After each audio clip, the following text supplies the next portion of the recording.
নন্দগোপাল রাহা এটা কোন জায়গা? সাউথ যাবো। আচ্ছা, কি হয়েছে, ঘটনা কি হয়েছে? কি একটা ছেলে একটা ছেলে একটা মঙ্গলসূত্র আর একটা চেন নিয়ে আসে আয় বিক্রি করবো আপনার কাছে? হ্যাঁ আমার কাছে। আচ্ছা, তাহলে তো ঠিক আছে বিক্রি করলে বনকে দোয়ানা দেখতে হইব যা এটা সব কিছু দেখি যদি 1 নম্বর হইলে লমন আইলে লইতাম না। স্বর্ণ জিনিসটা নিয়ে এসে? হ্যাঁ আচ্ছা, ওই বনকে দোয়ানা গেছে আর এই দোয়ানা গেছে আর এরা থানা ঢুকা দিতে লাগিয়ে 3 দিন আগে বলে এই দোয়ানা যাই মানে এর আগে ওই দোকানে গেছিল? যাই হাতে আরে হালাচ্ছি বনকে দোয়ান তো নেই বাকি চলে গিয়েছে। কোনখানে? সর্বানন্দ।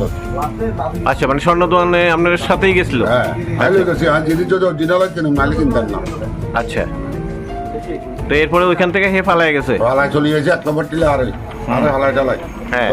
থানা ঢুকা দিব গেছে। আচ্ছা, ও মানে মানে দোকানের মালিকও কইছে থানা ঢুকাই দেবে। তো আপনার কাছে স্বর্ণ বিক্রি করতে আসছে কেন? মানে স্বর্ণটাই কি স্বর্ণ নি? এটা প্রমাণিত কি হয়েছে? এটা প্রমাণিত যে এটা সিটি গোল্ডের পুরা